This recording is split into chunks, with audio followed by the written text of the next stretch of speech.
আমার official Facebook পেজের comment বক্সে একটা মেয়ে বারবার মেসেজ করে।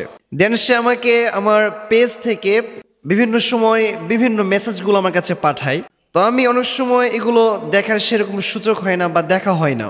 তো হুট করে আমি আজকে সকালে ঢোকার পর দেখছি যে একটা আইডি থেকে এত পরিমাণ মেসেজ এসেছে যেটা বলার বাইরে। তো এক পর্যায়ে আমি রিপ্লাই করলাম, সালাম দিয়েছে, আমি সালামে অ্যান্সার করলাম। সে এক পর্যায়ে আমাকে জিজ্ঞেস করছে, হুজুর আমি আপনাকে একটা কথা বলতে চাই। আমি বললাম, কি সে কথা? ওই মেয়ে এবার বলছে, হুজুর কিছু মনে করবেন না, আমি আপনাকে আমার জীবন সঙ্গী বানাতে চাই। তো আমি এক পর্যায়ে তাকে অনেক বুঝালাম যে প্রিয় বোন আমার, আলহামদুলিল্লাহ শুধু আমি না, আমার থেকে আলহামদুলিল্লাহ অনেক ভালো ভালো হুজুর আছে, অনেক বড় বড় আলেম আছে, আপনি তাদেরকে বিয়ে করতে পারেন। তো এই মেয়ে এক পর্যায়ে বলছে, হুজুর আসলে আপনার আমার সবচাইতে যে বিষয়টা চয়েস হয়েছে সেটা হচ্ছে যে আমার মনে হয়েছে, আমার ফিলিংস থেকে আমি বলছি, আমার মনে হয়েছে যে আপনার মতো কাউকে পেলে আমি আমার লাইফে হ্যাপি থাকবো, সুখে থাকবো, জাস্ট এতটুকুই, এবং টাকা পয়সার কোনো কিছুর প্রয়োজন নেই। আলহামদুলিল্লাহ আল্লাহ আমার আব্বা আম্মাকে যথেষ্ট টাকা পয়সা দিয়েছে, আমার নামে একটা ফ্ল্যাট আছে, আলহামদুলিল্লাহ আমার যথেষ্ট টাকা পয়সা আছে, আমার টাকা পয়সা চাই না, জাস্ট আমি চাই একটা মনের মতো মানুষ যাকে পেয়ে আমি আমার জীবনটাকে চোখ বন্ধ করে তার সাথে বিশ্বাস করে তার হাতটা ধরে কাটিয়ে দিতে পারবো। তো দেখেন এই কথাটা আপনাদের সাথে শেয়ার করলাম কেন? জাস্ট একটা মেসেজ দেওয়ার জন্য। মেসেজটা কি? আমরা অনেক সময় মনে করি যে প্রত্যেকটা নারী মনে হয় শুধু টাকা পয়সা গাড়ি বাড়িই চাই, বাট বিষয়টা টোটালি রং। অনেক নারী আছে এমন যারা তাদের সাংসারিক জীবনে সেরকম টাকা পয়সা চায় না, গাড়ি বাড়ি চায় না, শুধুমাত্র তারা একটু মানসিক সুখ খুঁজতে চায়। প্রিয় ভাইরা, ঠিক কেন বলেন?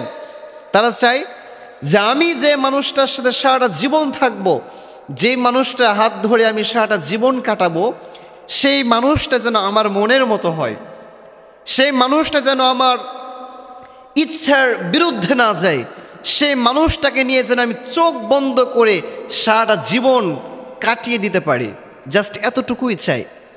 বাট আমরা অনেক সময় সব মেয়েকে এক পাল্লায় মেপে ফেলি। বাট এমন অনেক মেয়েও আছে যারা ক্যারেক্টারবান যুবকের চেয়ে টাকা পয়সা গাড়ি বাড়ি এগুলোকেই প্রাধান্য বেশি দেয় যুবক ভাইয়েরা, ঠিক না বলেন?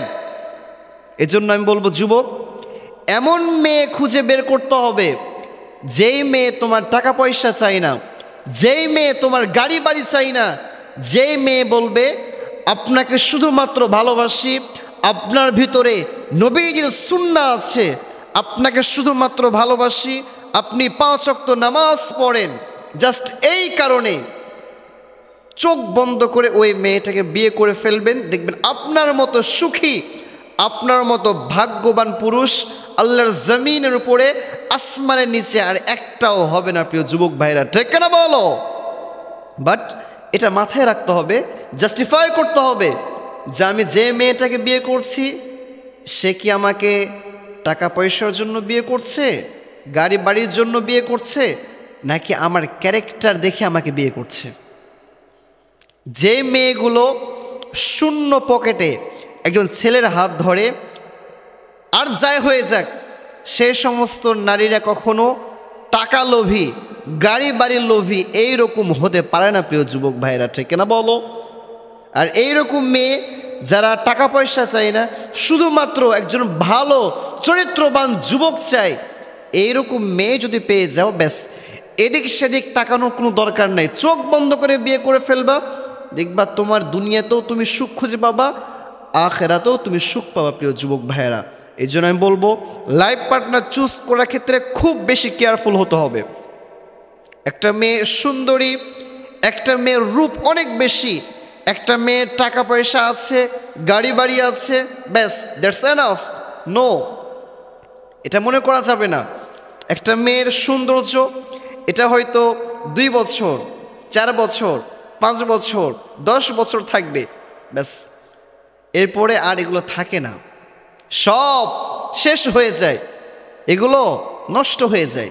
বাট যখন কোনো যুবক, যখন কোনো যুবতী, কোনো ক্যারেক্টার, কোনো চরিত্রবান যুবককে, কোনো চরিত্রবান নারীকে বিয়ে করে, ওই যুবক, ওই যুবতী ইহকালেও শান্তি পায়, পরকালেও মুক্তি পায়। আল্লাহ তাআলা প্রতিটা যুবক এবং আমার যুবতী বোনদেরকে ভালো একজন চরিত্রবান লাইফ পার্টনার পাওয়ার তৌফিক দান করে দেন, পড়া আমিন।